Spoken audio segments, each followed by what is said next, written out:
Morning, folks. Today's soap is brought to us from Stirling. The name of this one here is Triumph. This particular container is started out with about 3 ounces of soap.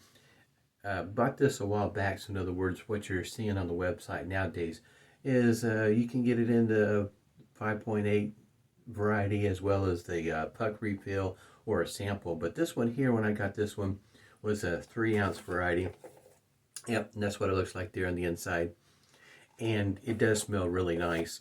Got some from the website. It says what, C notes, citrus, bay, and maybe some floral to it.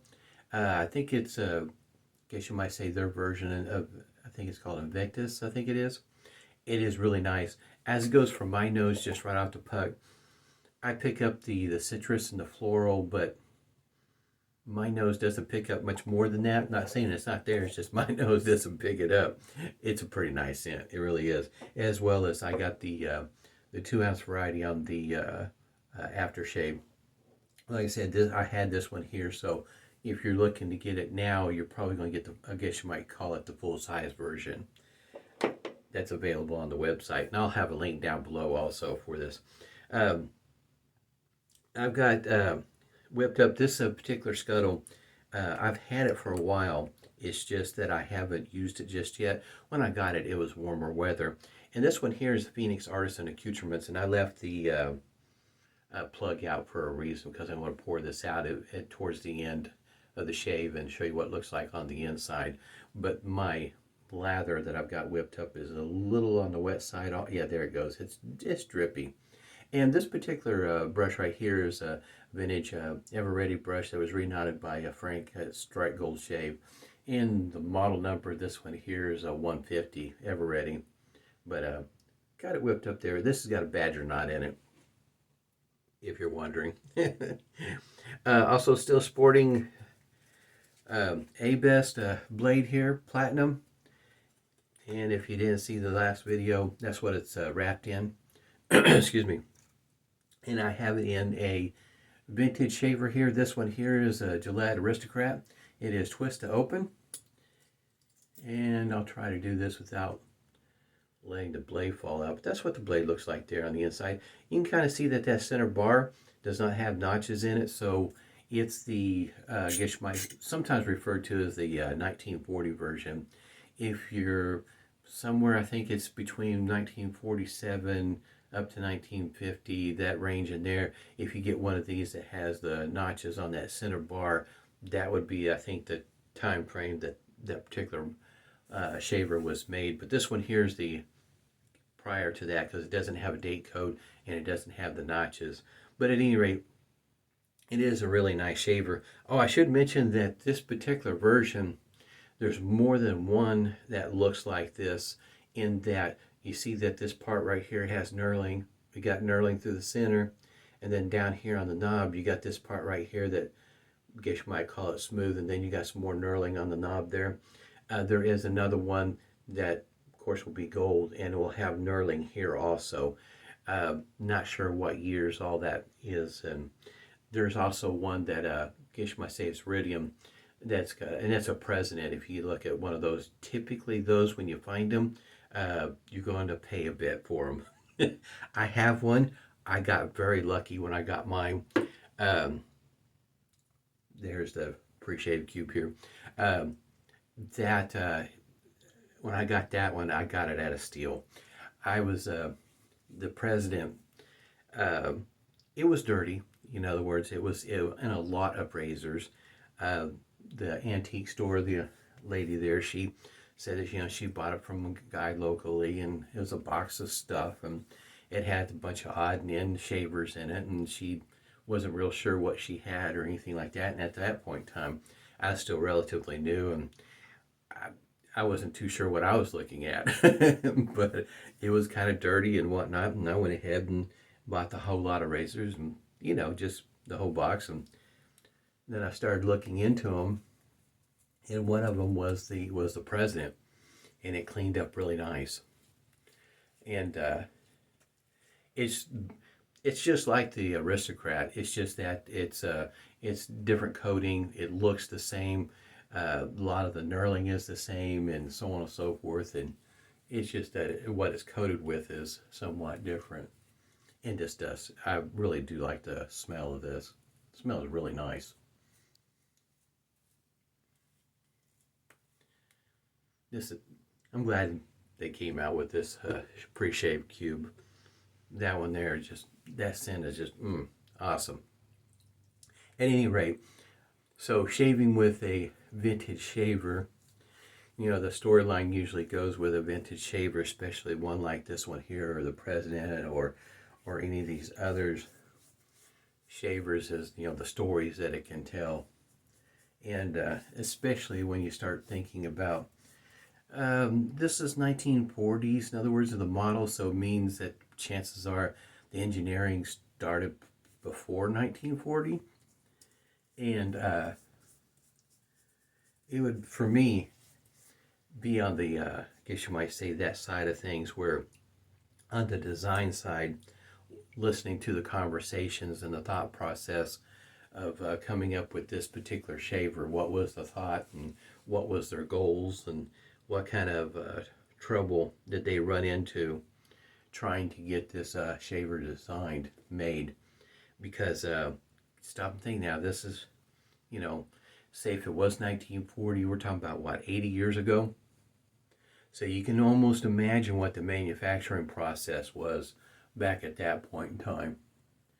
And not only that, you know, just like anything else, they're going to have a price point that they're trying to reach with any particular shaver that they're making. So their manufacturing process is, you know, is going to be a factor. The coating, that's the reason why the President, I think, cost so much, is because of the coating. What was available, what was the problems of using that particular process for the coating, gold versus iridium versus nickel or silver, whatever the case might be. And to come up with a shaver that is nice as this one. I don't remember right off the top of my head what the going price of one of these was back in the day, but I know they weren't cheap. So if you can kind of compare the idea between this shaver back in that day versus some of the modern shavers that are running, you know, over $200 a piece. In other words, it's that same mindset. That, in other words, this was a quality shaver of the day, but was not cheap. It was not inexpensive. And you can pick these up, you know, just depending on the shape. This one here, when I got it, it was a little bit on the dirty side, but if you look at it, you can see some of the plating is coming off, but it's not, in other words, it's not brassing. It's not a total plating loss. And it still looks and functions just fine. Blade alignment, in other words, as it goes for this alignment, going, let's just say from left to right, that's the only thing that I've noticed about this shaver. As it goes back and forth, though, in other words, it lines up just fine. So if it's a particular thing, this left or right movement bothers you, you may have to fiddle with that to get it to center up. But past that, it's a nice shaver. And you can almost imagine the guys that were using this back then, how much of a joy it was to shave with a shaver like this. In other words, like it is today. I mean, if you find the blade that works for you, this is a pretty nice shaver. You can find these on the what is referred to as made to order at a Razor Emporium. So in other words, if you want one of these, you can go to Razor Emporium's website, made to order, and end up with what will appear to be a light new Aristocrat, which is just awesome. And it'll shave just like this one. It just looks a lot better. I really do enjoy shaving with these vintage shavers. For me, the just that thought that all the effort it went into the design and making of these razors and still function as well as they do, 80, 100 years later, and still give great shaves. Those stories that if it could tell a story. And of course, then you got the modern razors, which for me, the way I look at it is like making my own stories with those modern razors. But this, it is nice to have a shaver like this. Like I say, it's lost a little bit of its plating, but it's still in great shape. There's not any pitting on this one here. I don't think I've got more than one of these, so the memory kind of runs together on how much I paid for it. Typically, especially the way that I am, I got lather way up there. I typically, as it goes for my my spending budget on a shaver like this, I probably didn't spend any more than $40 or $45, including shipping. So in other words, if shipping costs more, then I factor that in how much I'm going to bid, and I keep it within that particular price range. So that's usually my budget on something like this. I usually kept it right around the $40 mark.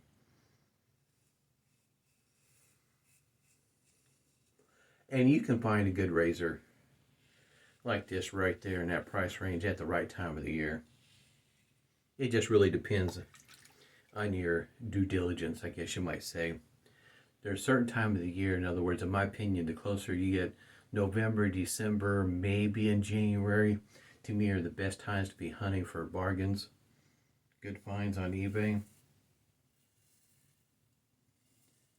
Because the demand on everybody's time is elsewhere. And so in other words, the seller might be a bit more motivated, as well as the fact your competition is busy doing other things.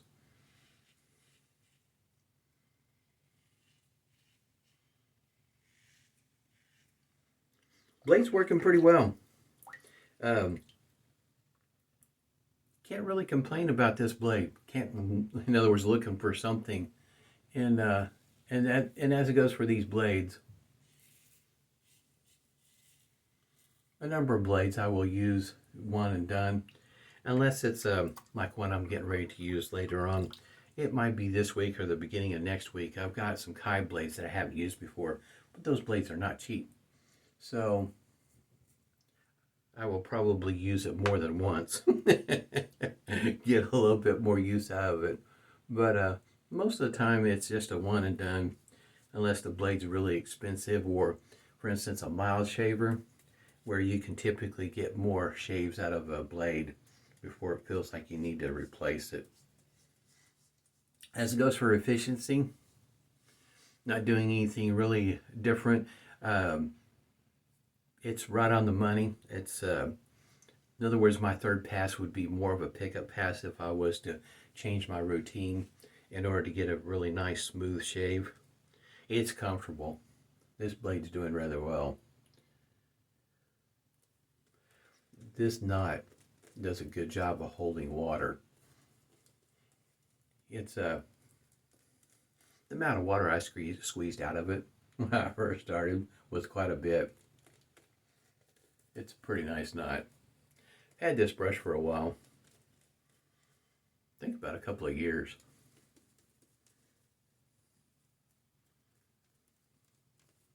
Don't find it pokey or anything of the sort. Typically Badger doesn't have that issue. I have only had maybe one, and it was for some folks, in other words, a black Badger knot is considered, I guess you might say, the lowest of the quality.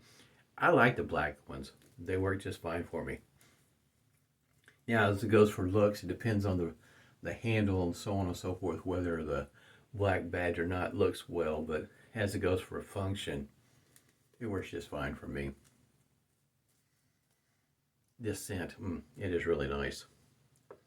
I know when I got this, I don't know Invictus or Creed or the names just keep on going on. I don't know those scents. I just know that when I get it, I usually try to read the scent notes thinking maybe I might be interested in this one. I don't really know if I'm going to like it until I get it. And this one here, what I would call typical cologne scents, this one doesn't fall in that category. It's very unique for my nose.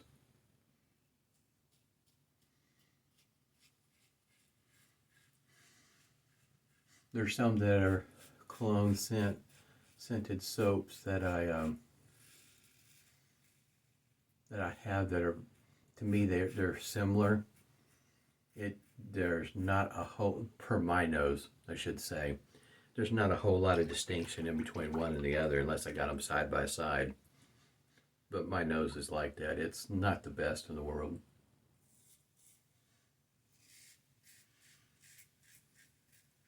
That's the reason why you probably, if you were to look in my den, I've got a lot of scents that kind of fall in the same category.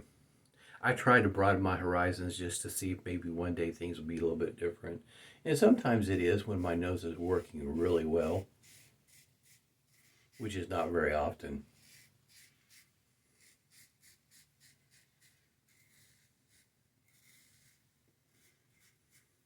I will say that if you were to open up the container of soap and take a good sniff out of it, a good whiff, and then you open the container for the aftershave, per my nose, there is a difference in the scent, and that's just right off the product itself.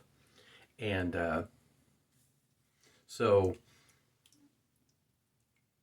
as it goes for once you apply it and then the dry down, I think is probably where the scents will start to match up somewhat more than what they do, at least per my nose, just right off the container, which is not unusual in my opinion, that the aftershave and the soap will smell different right off the container, but on the dry down of the aftershave, does the scent come closer to matching the soap itself.